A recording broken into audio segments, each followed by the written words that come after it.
പലരും കട്ടൻ കാപ്പി കട്ടൻ ചായ പിശാചിൻ്റെ അടിമകളാണ്.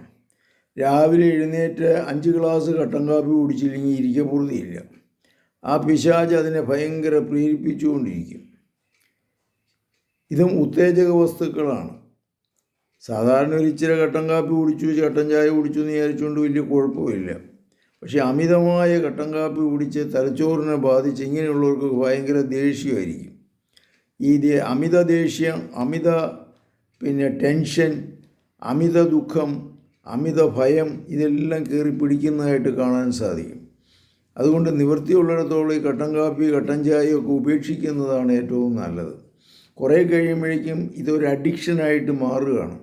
ഒരു ദിവസം കട്ടൻ കാപ്പിയും ചായയൊക്കെ കിട്ടിയില്ലെങ്കിൽ പിന്നെ അന്ന് ആകെ ബഹളമായിരിക്കും. അപ്പോൾ ഈ തിന്മയിൽ നിന്ന് മോചനം നേടുന്നത് നല്ലതാണ്.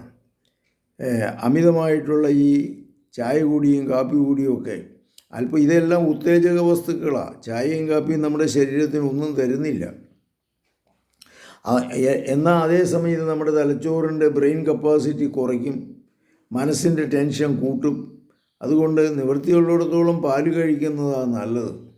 ഈ പൈശാചിക ബന്ധനത്തിൽ നിന്ന് ഇതിങ്ങനെ കൂടുതലുള്ളവർ എവിടെയെങ്കിലും ധ്യാനം കൂടി അത് ക്രമീകരിക്കുന്നത് നല്ലതാണ്, അല്ലെങ്കിൽ അത് ഉപേക്ഷിക്കുന്നത് നല്ലതാണ്. ഏറ്റവും നല്ലത് ശുദ്ധമായ പാല് കഴിക്കുന്നതാണ്. അപ്പോൾ ഈ ചിന്ത നമ്മുടെ മനസ്സിലുണ്ടാകുന്നത് നല്ലതാണ്. ദൈവമേ, ഈ തിന്മയിൽ ഞങ്ങളെ മോചിപ്പിക്കണമേ. അമിതമായി ഇതിൻ്റെ ആസക്തിയിലേക്ക് വീഴാതിരിക്കാൻ ഞങ്ങളെ സഹായിക്കണമേ. ഈ പൈശാചിക ബന്ധനത്തിൽ നിന്ന് ഞങ്ങളെ രക്ഷിക്കണമേ. പരിശുദ്ധ പരമദിവ്യകാരുണ്യത്തിന് നേരവും ആരാധനയും സ്തുതിയും പുകഴ്ചയും ഉണ്ടായിരിക്കട്ടെ. യേശുമിശിഹായ്ക്കും സ്തുതിയായിരിക്കട്ടെ.